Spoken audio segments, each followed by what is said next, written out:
بسم اللہ الرحمن الرحیم۔ فیکٹیکل کے معزز ناظرین کو السلام علیکم۔ ناظرین محترم، ایک بیل 1.5 سال تک زنجیروں میں جکڑا رہا اور اس کی حالت بے حد بری تھی۔ یہ حالت دیکھ کر ہر جانوروں کو پسند کرنے والے شخص کو ہی اس پر رحم آ جائے، لیکن جب اسے ایسے ہی ایک جانوروں پر رحم کرنے والے شخص نے ریسکیو کیا تو اس نے ایسا کیا کیا جسے دیکھ کر سب حیران رہ گئے۔ جب بھی کبھی کسی بیل کا ذکر آتا ہے تو ہمارے ذہن میں اسپین کی بل فائٹنگ ضرور آتی ہے، جس میں ایک بیل بے حد غصے کی حالت میں انسانوں کو مارنے کے لیے اور سرخ رنگ کو تہس نہس کرنے کے لیے اس کے پیچھے دوڑتا ہے۔ اس وجہ سے ہم سب کے ذہن میں ان بیلوں کا یقیناً یہی امیج بنا ہے کہ یہ بیل بے حد غصے والے اور خطرناک ہوتے ہیں، لیکن حقیقت اس کے بالکل الٹ ہے۔ اصل میں یہ بیل پرسکون اور انسانوں کے کام آنے والے جانور ہیں۔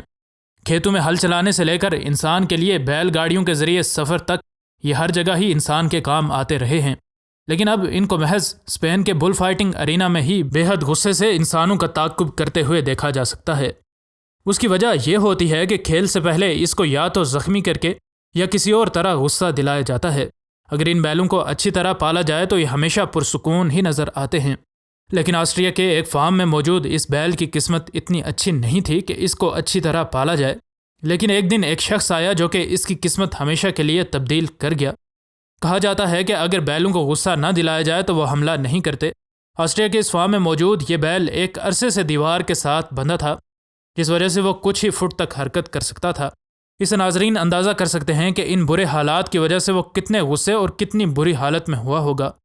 پھر ایک دن گڈ آئیڈربیچل سینکچوری والوں کو پتہ چلا کہ فلاں جگہ یہ بیل بے حد بری حالت میں موجود ہے۔ وہ اس کے ریسکیو کے لیے آئے۔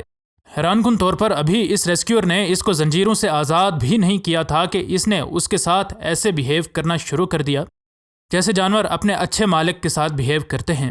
اس بات کو دیکھ کر اکثر لوگ کہتے ہیں کہ ہو سکتا ہے اس کو پہلے ہی معلوم ہو گیا تھا کہ یہ شخص یہاں اس کو مزید اذیت دینے نہیں بلکہ اس کو آزاد کروانے آیا ہے۔ یہ لوگ اپنے ساتھ اس بیل کو ٹرانسپورٹ کرنے کے لیے ایک ٹرک بھی لے آئے تھے، اور اس جانور کی حالت زار دیکھ کر یہی لگتا ہے کہ اگر اس کو ریسکیو نہ کیا جاتا تو شاید یہ انسانوں کے ظلم کی وجہ سے جان سے ہاتھ دھو بیٹھتا۔ جو ہی اس شخص نے اس کے سر پر محبت سے ہاتھ پھیرا تو اس جانور نے بھی آگے بڑھ کر اپنے محسن کو محبت سے جواب دیا۔ عرصہ دراز سے ٹائٹ میٹل چین سے بندھے اس بیل کو شاید اپنی آزادی قریب نظر آ رہی تھی۔ انہوں نے پھر اس کو وہاں سے چھڑانے کے تمام معاملات طے کیے اور آخر اس کو ان زنجیروں سے آزاد کروا لیا گیا۔ پھر اس کی گردن کے گرد موجود ٹائٹ میٹل چینز کو کھول دیا گیا اور یوں اس نے پہلی بار زندگی میں آزادی کا مزہ چکھا۔ اس قید کی وجہ سے یہ بیل چلنا بھی تقریباً بھول چکا تھا۔ ایک ہی جگہ عرصہ دراز سے بندھے رہنے کے بعد جب وہ آزاد ہوا تو شروع میں اس کو صحیح کر کے چلا ہی نہیں گیا اور وہ لڑکھڑانے لگا۔ تھوڑی دیر میں اس کی باڈی کے مسلز جب تھوڑے ڈھیلے ہوئے تو وہ سب سے پہلے اپنے باقی زندان کے ساتھیوں کے پاس گیا اور پھر اس جگہ ادھر ادھر دوڑنے لگا اور بار بار اپنا منہ چارے میں ڈال کر رگڑتا جیسے وہ اس آزادی کی وجہ سے خوشی سے نہال ہو۔ اگرچہ وہ اس جگہ سے صرف کچھ ہی فٹ دور تھا جس جگہ وہ بندھا تھا، لیکن بالکل ایسا محسوس ہو رہا تھا جیسے وہ اپنی قید کو بالکل بھول چکا ہے۔ جب اس کی خوشی کا یہ ڈانس ختم ہوا تو وہ ایک بار پھر سے باقی بیلوں کے پاس گیا۔ اس کے بعد اس کے ریسکیورز اس کو لے کر ٹرک پر آ گئے جو کہ اس گھاس سے بھرا پڑا تھا جو کہ ان جانوروں کے بالکل سامنے تو ہوتا تھا، لیکن زنجیروں کی وجہ سے یہ اسے کھا نہیں سکتے تھے۔ جب یہ لوگ اس کو لے کر اس کے نئے گھر پہنچے تو یہ ٹرک سے اتر ہی نہیں رہا تھا، جیسے اسے ڈر ہو کہ کہیں یہ پھر سے قید نہ ہو جائے۔ اس کے ریسکیوز نے اسے ایک بار پھر سے تھوڑا لاڈ کیا اور یوں یہ اپنے نئے گھر پہنچ گیا۔ یہ نیا گھر اس کے پرانے گھر سے حد درجہ بہتر تھا۔ اس گھر میں اس کو قید کرنے کے لیے نہ تو کوئی زنجیر تھی اور نہ ہی اس کی موومنٹ کو روکنے کے لیے کوئی میٹل بار موجود تھی، اور پھر سب سے بڑھ کر اس گھر میں گھاس بھی بہت تھا جس کو وہ جب چاہے کھا سکتا تھا۔ آخر ان جانوروں کے لیے آزادی کا مطلب اور کیا ہو سکتا ہے؟ یہ جانور انسانوں سے اس سے زیادہ کچھ ڈیمانڈ بھی نہیں کرتے۔ اس کو جب لگا کہ اس کا یہ نیا گھر اچھا ہے تو اس نے ایک بار پھر سے وہی ڈانس دہرایا اور ایک بار پھر سے اس گھاس میں اپنا منہ دبا دیا۔ یہ بے حد خوش تھا۔ اس ڈانس کے بعد یہ اپنے ریسکیور کی طرف مڑا جو کہ پاس ہی کھڑا تھا۔ جب یہ شخص اس کے انکلوئر کے اندر آیا تو یہ اس کے پاس آیا اور اپنا سر اس کی ٹانگ پر رکھ دیا جیسے یہ اپنے ریسکیور کا دل سے شکریہ ادا کر رہا ہو۔ اس دکان مالک پولیمیرا اوبایا نے بتایا کہ اس گائے کو میری دکان پر آتے ہوئے 6 سال ہو چکے ہیں۔ یہ گائے بازار میں موجود دیگر گایوں کی طرح آوارہ گھومتی رہتی تھی، لیکن ایک دن جب یہ ہماری دکان پر آئی تو ہماری حیرت کی انتہا نہ رہی۔ ہماری حیرت کی سب سے بڑی وجہ یہ تھی کہ ہماری دکان پر کھانے کی کوئی چیز نہ تھی۔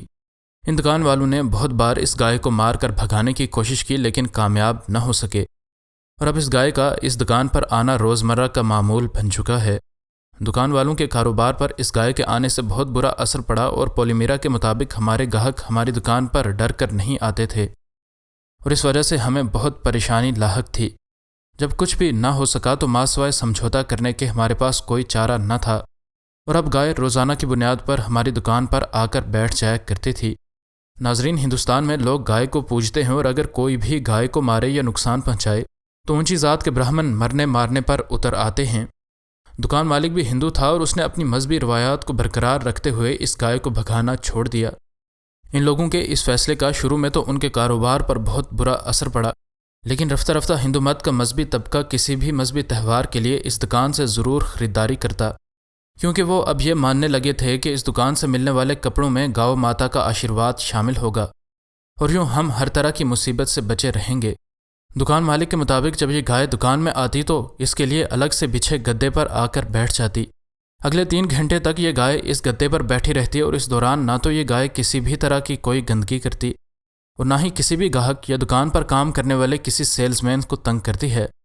بس یہ گائے چپ چاپ اس گدے پر بیٹھی رہتی ہے جیسے کسی نے اس کی دکان پر آ کر بیٹھنے کی ڈیوٹی لگا رکھی ہو۔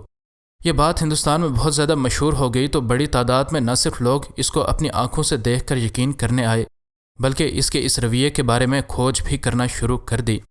اس کے علاوہ پولیمیرا سے بھی کئی خبررساں اداروں نے اس بارے میں انٹرویو لیا، اور آخرکار یہ سب لوگ اس گائے کے اس عجیب و غریب برتاؤ کا حل نکالنے میں کامیاب ہو گئے۔ پولیمیرا نے بتایا کہ آج بھی سخت گرمیوں میں سے ایک دن تھا، اور باہر تیز لو کے تھپیڑے چل رہے تھے۔ اچانک ہم نے دیکھا کہ یہ گائے ہماری دکان میں داخل ہوئی اور سیدھی پنکھے کے نیچے آ کر فرش پر بیٹھ گئی۔ وہ آج چونکہ نئی جگہ بیٹھی تھی اس لیے ہم نے اسے بھگانے کی بہت کوشش کی، لیکن ہم کامیاب نہ ہو سکے۔ 3 گھنٹے بیٹھے رہنے کے بعد جب باہر گرمی کچھ حد تک کم ہوئی تو یہ گائے فوراً سے اٹھ کر باہر چلی گئی۔ اس کے بعد یہ سلسلہ نہ رکا اور گائے اس جگہ فرش پر آ کر پنکھے کے نیچے بیٹھ جاتی ہے، اور اس سارے واقعے کو اب تقریباً 6 سال ہو چکے ہیں۔ لیکن جو ہی ہم پنکھا بند کرتے ہیں تو یہ گائے خود بخود اٹھ کر باہر چلی جاتی ہے، جس سے اب ہمیں یقین ہو چکا ہے کہ یہ گائے محض گرمی سے بچنے کے لیے ہماری دکان کا رخ کرتی ہے۔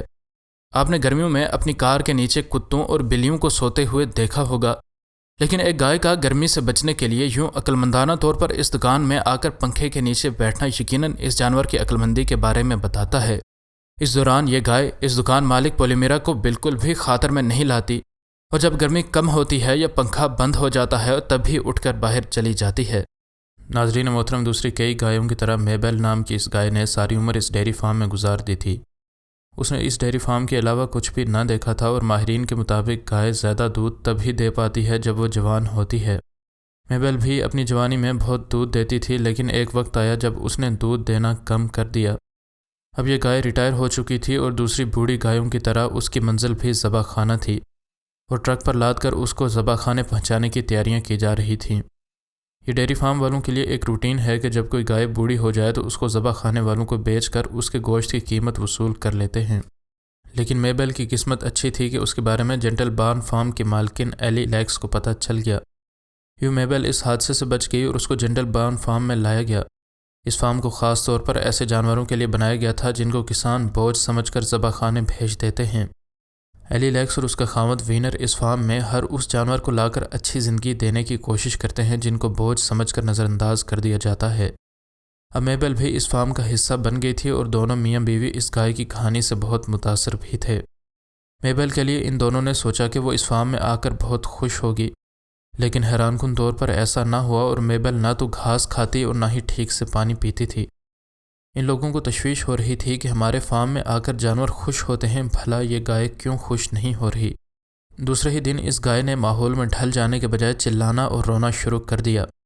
وہ لگاتار آوازیں نکالتی اور روتی رہتی، حتیٰ کہ اس کی آوازوں کو سن کر ایلی اور وینر کو خوف آنے لگا۔